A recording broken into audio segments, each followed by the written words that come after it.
Hello everyone, आराधना degree college की online classes में आपका स्वागत है। लास्ट क्लास के अंदर हमने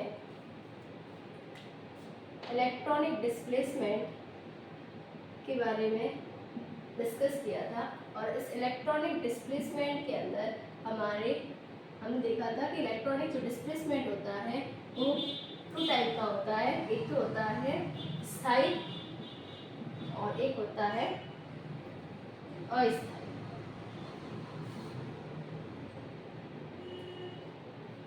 ठीक है, इलेक्ट्रॉन का जो डिस्प्लेसमेंट होगा वो स्थायी होगा या अस्थायी होगा। अब स्थायी देखा था हमने कि इस स्थायी डिस्प्लेसमेंट के कारण क्या हो जाता है। स्थायी डिस्प्लेसमेंट किस कारण से हो रहा था? इलेक्ट्रोनेगेटिविटी में डिफरेंस के कारण। अब इलेक्ट्रोनेगेटिविटी में डिफरेंस होगा तो इलेक्ट्रॉन जो अणु होंगे उस अणु के अंदर, जैसे हेसिल के अंदर है तो हेसिल के अंदर यहाँ पर इलेक्ट्रोनेगेटिविटी क्या होती है? क्लोरीन की ज़्यादा होती है और एज कम्पेयर टू हाइड्रोजन। तो यहाँ पर क्या हो जाएगा? इलेक्ट्रोनेगेटिविटी में डिफरेंस है तो यहाँ इलेक्ट्रोनेगेटिविटी में डिफरेंस है, ऐसे परमाणु के बीच में बॉन्ड बना है जहाँ पर इलेक्ट्रोनेगेटिविटी में डिफरेंस है। तो यहाँ की जो इलेक्ट्रॉन है ये हल्के से क्या हो जाएंगे? डिस्प्लेस हो जाएंगे अपने बॉन्ड से, और ये डिस्प्लेस होने के कारण यहाँ पर आ जाएगा पार्शियल नेगेटिव और यहाँ आ जाएगा पार्शियल पॉजिटिव। तो इस तरह से यानी इलेक्ट्रॉनों का डिस्प्लेसमेंट हो जाता है। और ये जो डिस्प्लेसमेंट है ये किस कारण से हो रहा है? इनके इनर प्रॉपर्टी के कारण, यानी इलेक्ट्रोनेगेटिविटी में अंतर होने के कारण। तो इस कारण अब ये क्या हो रहा है? इलेक्ट्रॉनों का स्थायी डिस्प्लेसमेंट हो रहा है। इलेक्ट्रॉनों का जो विस्थापन हो रहा है वो स्थायी हो रहा है। तो इस स्थायी डिस्प्लेसमेंट के कारण, विस्थापन के कारण तीन स्थायी प्रभाव हमने पढ़े थे। कौन कौन से? इंडक्टिव इफेक्ट,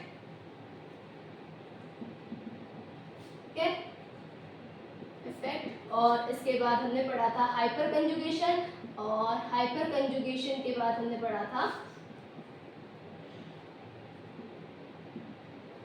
हाइपर कंजुगेशन, और इसके बाद हमने पढ़ा था रेजोनेंस। ठीक है, inductive effect, resonance, hyper conjugation, ये तीनों इफेक्ट क्या थे? स्थायी थे, परमानेंट इफेक्ट थे। और परमानेंट इफेक्ट क्यों हो रहे थे? क्योंकि परमानेंटली इलेक्ट्रॉन क्या हो रहे थे? डिस्प्लेस हो रहे थे। ठीक है, तो एक पाई इलेक्ट्रॉन का सिग्मा इलेक्ट्रॉन कोवेलेंट बॉन्ड के अंदर डिस्प्लेसमेंट किसमें हो रहा था? कोवेलेंट बॉन्ड के अंदर। तो कोवेलेंट बॉन्ड के अंदर जो इलेक्ट्रॉन डिस्प्लेस होंगे उसके अंदर जो प्रभाव बताएंगे वो क्या हो जाएगा? Electronic displacement in covalent. तो ये दो प्रकार के होते हैं, सिग्मा और पाई बॉन्ड। तो सिग्मा बॉन्ड और पाई बॉन्डों का इलेक्ट्रॉनों का हमने डिस्प्लेसमेंट पढ़ा था, वो भी किसमें? स्थायी। अब यहाँ पर हमने देखा था कि अस्थायी प्रभाव भी प्रदर्शित करते हैं। तो ये अस्थायी प्रभाव क्या होता है, किसके कारण प्रदर्शित किया जाता है? और अस्थायी इलेक्ट्रॉनों का जब अस्थायी डिस्प्लेसमेंट होता है, यानी परमानेंट नहीं होकर टेम्परेरी होता है, तो इसमें एक प्रभाव पड़ता है जिसे कहा जाता है इलेक्ट्रोमेरिक इफेक्ट। ठीक है, इस प्रभाव को कहा जाता है हिंदी और इंग्लिश दोनों में इलेक्ट्रोमेरिक प्रभाव या इलेक्ट्रोमेरिक इफेक्ट। ठीक है, तो इलेक्ट्रोमेरिक इफेक्ट क्या होता है? स्थायी प्रभाव हमारे तीनों खत्म हो गए थे। ठीक है, इलेक्ट्रोमेरिक प्रभाव क्या होता है? इलेक्ट्रोमेरिक प्रभाव के अंदर भी क्या होगा? इलेक्ट्रॉनों का डिस्प्लेसमेंट होगा। अब इलेक्ट्रॉनों का डिस्प्लेसमेंट अस्थायी हो रहा है, टेम्परेरी हो रहा है, तो इसके अंदर क्या होता है? देखो, इलेक्ट्रॉनों का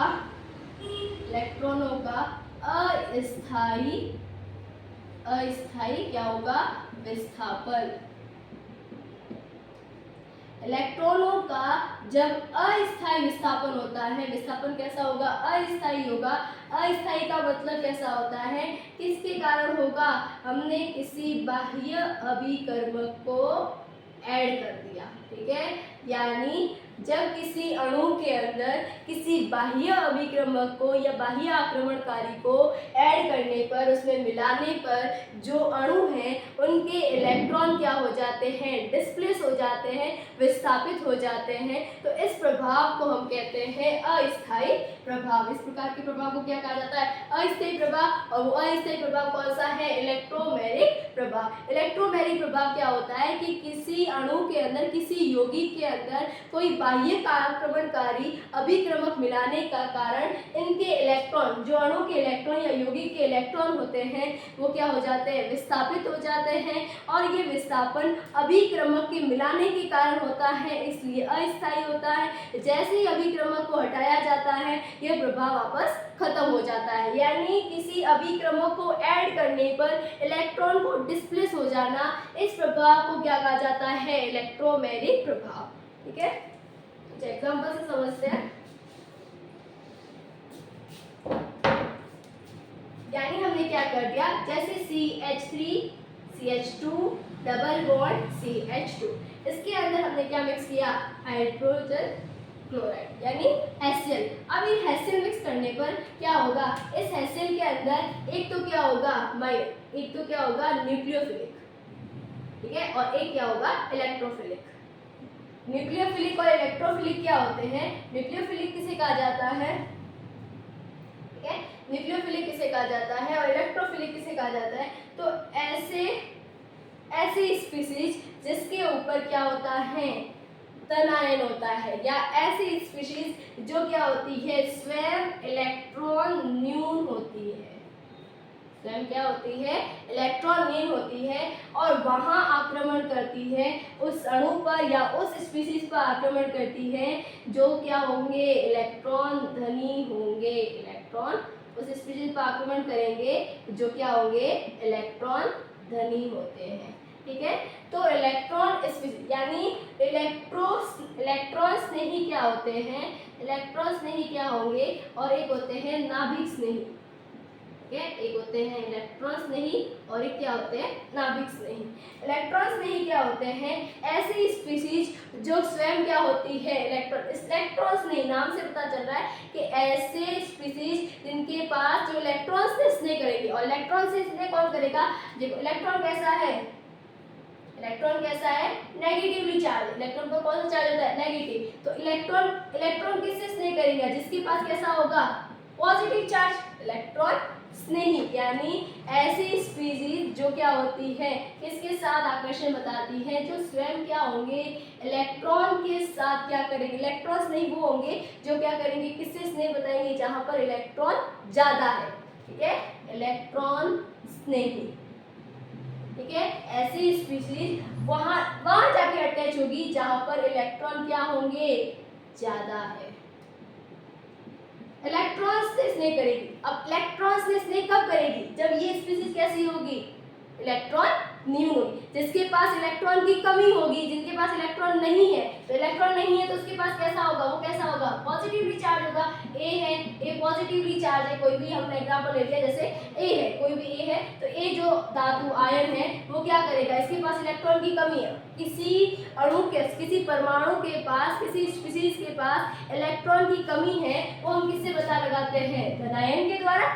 किससे पता लगाते हैं, क्योंकि देखो क्या होता है, कभी जैसे सोडियम है, सोडियम का एग्जांपल हम लेते हैं कि सोडियम के अंदर एक इलेक्ट्रॉन बाहर निकाल के वो क्या बनाता है, सोडियम धनायन बनाता है। तो सोडियम धनायन क्यों बनाता है, क्योंकि इसने एक इलेक्ट्रॉन क्या कर दिया, बाहर निकाल दिया, और पॉजिटिव चार्ज कितना है, पहले इलेक्ट्रॉन कितने थे, 11, अब कितने इलेक्ट्रॉन हो गए, 10, पॉजिटिव चार्ज, प्रोटॉन कितना है, 11। तो यहाँ पर प्रोटॉन उतना ही है, इलेक्ट्रॉन माइनस हो गया, इसलिए क्या चार्ज आ गया, पॉजिटिव चार्ज। यानी ये स्पीशीज कैसी होगी, इलेक्ट्रॉन न्यून। तो ऐसी स्पीशीज जो स्वयं क्या होती है, इलेक्ट्रॉन न्यून होती है, और ऐसी स्पीशीज के साथ अटैक करती है, या ऐसी स्पीशीज पर आक्रमण करती है जहां पर इलेक्ट्रॉन धनी होंगे या इलेक्ट्रॉन की संख्या क्या होती है, ज्यादा होती है। नाभिक नहीं, ऐसी स्पीशीज होती है या ऐसे अणु क्या कह सकते हैं, समूह होते हैं, ठीक है, ऐसे अणु का समूह होता है या परमाणुओं का समूह होता है, ये परमाणु होते हैं जिनके पास स्वयं के पास क्या होते हैं, इलेक्ट्रॉन ज्यादा होते हैं, स्वयं इलेक्ट्रॉन धनी होते हैं, और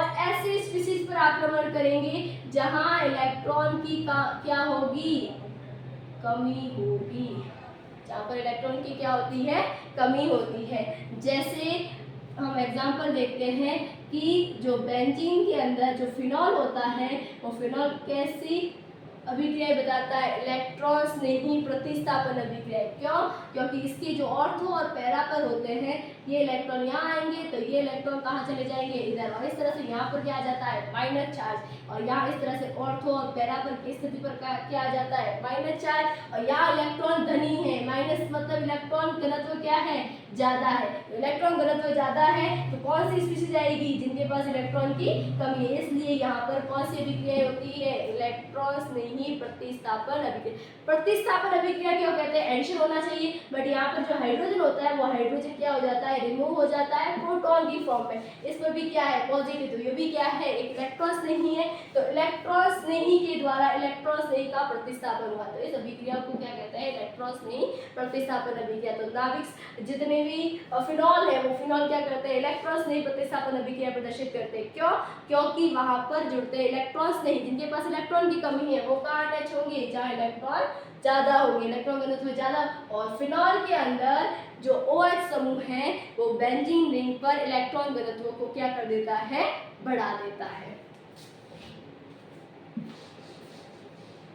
ठीक है, तो यहाँ पर हमने एक एग्जांपल देखा, तो इसके अंदर भी हमारे पास क्या होगी एक स्ट्रिंग ऐसी होगी जो इलेक्ट्रॉन बने हुए। अब यहाँ पर क्या होगा, हमने क्या कहा इलेक्ट्रॉन का डिस्प्लेसमेंट, तो ये बॉन्ड के जो इलेक्ट्रॉन है ये क्या हो जाएंगे डिस्प्लेस हो जाएंगे इधर।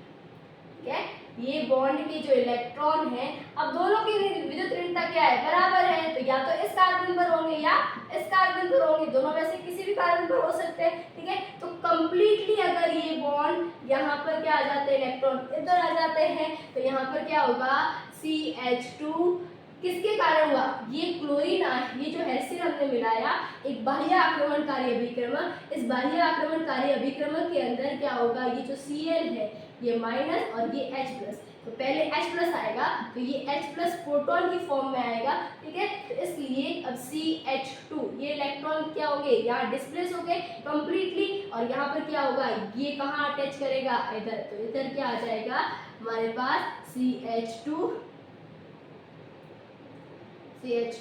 और C यहाँ आ गया पॉजिटिव चार्ज और यहाँ आ गया CH2 और हाइड्रोजन। अब दूसरे स्टेप में क्या होगा, जो हमने क्लोरीन लिया है वो क्या है न्यूक्लियोफिलिक है, वो कहाँ अटैच करेगा जहाँ इलेक्ट्रॉन की कमी है, और इस तरह से हमारे पास ये S और ये हो जाएगा CH2 और Cl, ये सिचुएशन मिलेगी। यानी क्या हुआ कि यहाँ डबल बॉन्ड था, यहाँ दो अणु जो ये अणु बना है इस अणु के अंदर CH2 कार्बन और कार्बन के मध्य क्या था डबल बॉन्ड था। ठीक है, ये जो बॉन्ड के इलेक्ट्रॉन है कोवेलेंट बॉन्ड के इलेक्ट्रॉन है, ये कोवेलेंट बॉन्ड के इलेक्ट्रॉन पहले इसी तरह से थे क्योंकि इसके अंदर क्या विद्युत ऋणात्मक के अंतर नहीं है, यानी इलेक्ट्रोनेगेटिविटी में कोई डिफरेंस नहीं है। तो जब इलेक्ट्रोनेगेटिविटी में डिफरेंस नहीं है तो ये इलेक्ट्रॉन क्या होंगे डिस्प्लेस नहीं होंगे, ये इस प्रकार का होता है। जैसे हमने क्या किया इसके अंदर बाह्य आक्रमणकारी मिला दिया यानी अभिक्रमक मिला दिया, वो अभिक्रमक हैसियन, जैसे आपने हैसियन मिलाया तो ये हैसियन क्या हो जाएगा H प्लस और Cl माइनस में ब्रेक डाउन हो जाता है, तो एक बनता है हमारे पास इलेक्ट्रॉन्स नहीं और एक बनता है हमारे पास नाभिक नहीं। ठीक है, तो नाभिक नहीं और इलेक्ट्रॉन्स नहीं बनते हैं। अब ये नाभिक नहीं पहले क्या होगा ये बॉन्ड यहाँ जाएंगे, ठीक है, तो इधर क्या आ जाएगा माइनस चार्ज, और माइनस चार्ज आएगा तो इस हाइड्रोजन के पास क्या है इलेक्ट्रॉन की कमी है, तो ये इलेक्ट्रॉन्स नहीं कहाँ अटैच होगा इधर, और इस तरह से फिर क्या होगा दूसरे स्टेप में ये क्लोरीन का अटैच हो जाएगा इधर। इस तरह से इस आक्रमणकारी इस अभिक्रमक को मिलाने के कारण ये क्या हो जाएंगे इलेक्ट्रॉन डिस्प्लेस हो जाएंगे। अब जैसे आप इस आक्रमणकारी को क्या करोगे हटा दोगे, इधर क्या हो जाएगा डबल बॉन्ड, इस आक्रमणकारी को हटा देंगे यानी हमने इसको वापस हैसियड को क्या कर दिया गर्म कर दिया और हैसियड को बाहर निकाल दिया। जैसे आप हैसियड को बाहर निकालोगे वापस CH2 C डबल बॉन्ड हो CH2, यानी जैसा था आपके पास जैसा अणु था वैसा वापस मिल जाएगा। आपने हैसियड को वापस क्या कर दिया बाहर निकाल दिया अन्य अभिक्रियाओं के द्वारा, तो बाहर निकालोगे तो जैसा आपके पास वापस था वैसा का वैसा आपको मॉलिक्यूल मिल जाएगा। यानी आपने पहले हैसियड मिलाया तो इलेक्ट्रॉन क्या हो गए डिस्प्लेस होंगे, जैसे ही आपने इस अभिक्रमक को हटा दिया डिस्प्लेसमेंट क्या हो जाता है नष्ट हो जाता है। यानी क्या हुआ कि बाह्य आक्रमणकारी के कारण इलेक्ट्रॉनों का डिस्प्लेसमेंट हो जाता है, इसे कहा जाता है अस्थायी प्रभाव या इलेक्ट्रोमैग्नेटिक प्रभाव। दूसरा एग्जांपल एक और लेते हैं।